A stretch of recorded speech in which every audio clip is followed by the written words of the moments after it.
Suppose नए सूबों की बहस आगे बढ़ती है तो सबसे हसास मामला तो सिंध का बनता है ना, जहां पीपल्स पार्टी वाज़े तौर पर तकसीम सिंध के तस्वर को मुस्तरद करती है। ऑब्वियसली वो कराची का सूबा नहीं बनना देना चाह रही।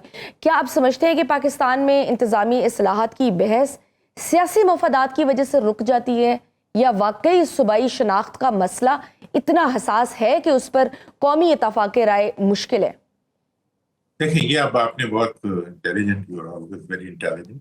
तो देखें, बात ये है कि इस वक्त जो ये जो अवाम के मफादात का मामला है उसको कभी भी आप मैकेनिकली नहीं कर सकते, ब्यूरोक्रेटिकली नहीं कर सकते। उसके लिए एक अवाम को आगाही और अवाम की अवेयरनेस का मामला होता है। आप इंडिया में देखें, मतलब 9 से 28 सूबे बने हैं, उसको 50 साल लगे हैं। पहले साल के बाद जो है 5 नए सूबे बने थे, उसके बाद फिर मजीद वो बने 6 बने, फिर उसके बाद 3 बने, फिर 2 बने, फिर 3 बने, फिर 1 बना। 2014 तक नए सूबे बनते रहे 47 से लेके।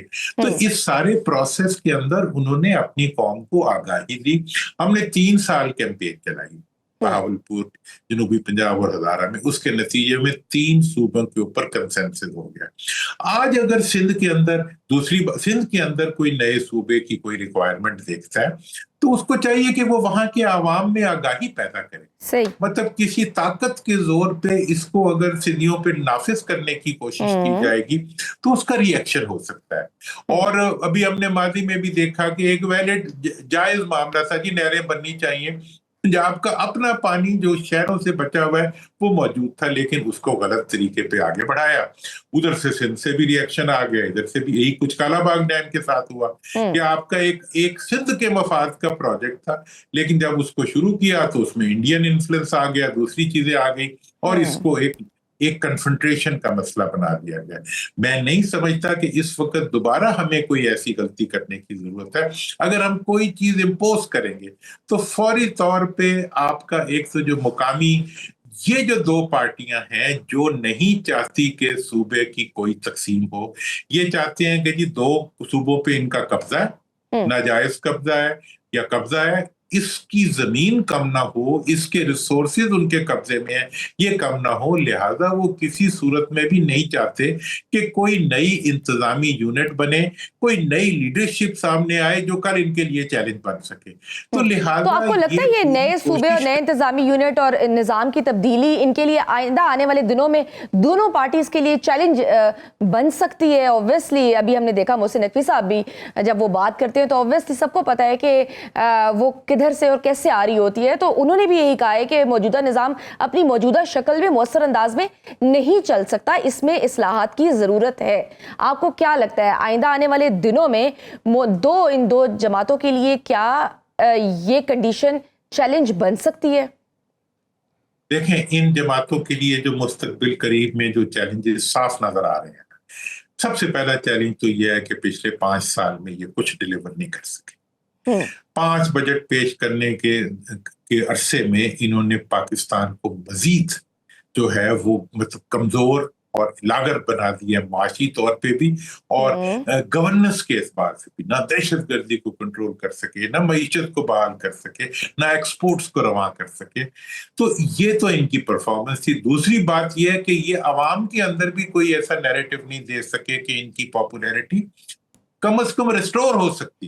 इस वक्त तो सारी की सारी पॉपुलैरिटी उस पार्टी की है जिसके लीडरशिप जेल में है और अवाम जिसके जो है वो सड़कों पे है।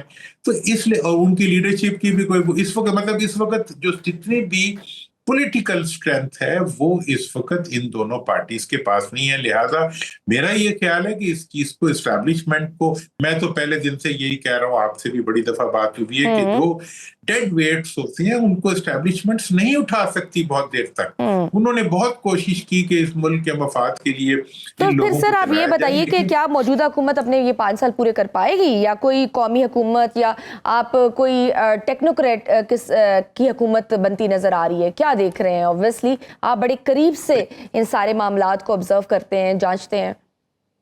देखिए, मैं तो एक लंबे अरसे से ये डिमांड कर रहा हूं कि आप फौरी तौर पर नेशनल यूनिटी गवर्नमेंट बनाएं। सही। और उसके अंदर आप ये तमाम इस्लाहात करें, जिसमें बल्दियाती इदारों के इलेक्शन, सूबाई और कौमी इलेक्शंस को एक वक्त में होना, बल्दियाती इदारों को मुकम्मल तहफ़्फ़ुज़ देना, और इसके साथ ही आपके नए सूबों का मुतल्लिक इशूज़, और जो जो आप यूनियन टेरिटरीज होती हैं दुनिया में, अब इंडिया के अंदर जो है इस वक्त मतलब कितनी यूनियन टेरिटरीज हैं, मतलब 5-6 8 यूनियन टेरिटरीज हैं इस वक्त इंडिया में। तो मतलब अगर कोई ऐसे इलाके हैं जहां पे जिन्हें मरकज के तहत होना चाहिए, उसके बारे में आगाही पैदा की जाए, और जो नए सूबे जिनका फैसला असेंबलियों में हो चुका हुआ है उनको बनाया जाए, बल्दियाती इदारों को आईनी प्रोटेक्शन दी जाए जैसे इंडिया ने दी हुई है। तो इस तरीके से हम ये तमाम इस्लाहात उस नेशनल यूनिटी गवर्नमेंट के जरिए करें, और उसके बाद इंतखाबात के जरिए ऐसी हुकूमत आए जो वाकई अवाम की नुमाइंदा हुकूमत हो, और वो अवाम को साथ लेके चले और मुल्क के मफादात को साथ लेके चले। तो ये वो बिल्कुल सही सर। साथ में ये भी बता दीजिए, तहरीके इंसाफ को आप क्या देखते हैं? 5 अगस्त के एहतजाज को वो अपनी सियासी जद्दोजहद का अहम मरहला करार दे रही है, आपको क्या दिख रहा है? आइंदा आने वाले दिनों में कहीं पीटीआई को सियासी स्पेस मिलेगी? और दूसरी तरफ हम मौलाना फजल रहमान का भी देख रहे हैं कि काफ़ी एक्टिव है, आपको क्या लगता है कि वो अपोजिशन की सियासत कर रहे हैं, या वो फिर आने वाले दिनों में एक मरतबा फिर पाकिस्तान की सियासत में फैसला कुन किरदार अदा करने के आप कह लें पोजीशन में आ सकते हैं? देखिए, जहां तक सवाल है अपोजिशन का, जो इस वक्त पार्लियामेंट में है, अपोजिशन लीडर्स जो इस वक्त पार्लियामेंट में मुंतखब हैं, ये सब के सब जो हैं ये गवर्नमेंट की बी टीम बन चुके हैं। अच्छा। और जो कोई भी इस वक्त एहतजाज की बात करता है, या इस वक्त जो है वो अवाम के इश्यूज के बजाय अपने जाती इश्यूज के ऊपर जो है इश्यूज को बनाने, इस वक्त इमरान खान साहब का मसला ये नहीं है कि उन्हें रिहा किया। इमरान खान साहब का मसला इस वक्त ये है कि इस नाजायज हुकूमत को फारिग किया। देखिए, इसमें आप उसको देने, मतलब एक पब्लिक के तनाजुर से काट के उसकी सारी जद्दोजहद को उसको जाती तनाजुर में ले आते हैं। इमरान खान ने छूटना हो तो मैं आपको बताता हूं कि वो 1 घंटे में छूट सकता है। उसे कहीं बाहर जाना हो तो वो 1 घंटे में बाहर जा सकता है, लेकिन वो अपने असूल पे खड़ा जाना चाहते हैं। वो जब इस तरह की कोई बात होने लगती है तो उसकी पार्टी को निकाल देते हैं कि जी सड़कों पे आओ, बैठ जाओ, धरने दे दो, जब तक रिहा नहीं होंगे तो हम नहीं उठेंगे। भाई, रिहाई तो होनी है, रिहाई कौन रोक सकता है? असल तो इशू ये है कि वो लोग जिन्होंने जो रिहाई नहीं होने दे रहे, उनसे कौम को रिहाई की जरूरत है। इस वक्त जो इक़्तिदार में बैठे हुए लोग हैं, उनसे रिहाई ही इमरान खान की रिहाई है, और जिस दिन ये रिहाई होगी मैं गारंटी कर देता हूं कि इमरान खान भी रिहा हो जाएगा। ये तो कैसी बदकिस्मती है सर कि पीटीआई के पास इतनी ज्यादा अवामी सपोर्ट होने के बावजूद उनके पास कोई ऐसा लीडर नहीं है जो उनको लीड कर सके और तहरीक चला सके। ये होता है कि जी वो हमने पूछ के बताएंगे। भाई, इतना असल में प्रॉब्लम यह है कि इस वक्त जो लीडर है ना, उसमें किसी ने भी इमरान खान के साथ काम नहीं किया हुआ, उनमें से किसी ने कोई जेलें भी नहीं बर्दाश्त की हुई, उन्होंने कोई सियासत भी नहीं की हुई। वो आगे उन्हें बस इतना ही पता है कि जब आओ जी वो बस वो हलवा पकाओ जी, हम इमरान खान को छोड़ो जी, रिहा करो जी, हम उसकी तहरीक चला रहे। भाई, तहरीक तुम इस वक्त तो अवाम की तो पहले चलाओ, वो भी तो गिरफ्तार है। इन हुकूमतों से निजात की चलाओ जिन हुकूमतों ने कब्जा। इमरान खान का मैंडेट किसने चुराया है? ये जो पावर में बैठे हुए हैं ना, तो इमरान खान की रिहाई भी इनकी पावर से हटाने की शक्ल में ही होगी ना।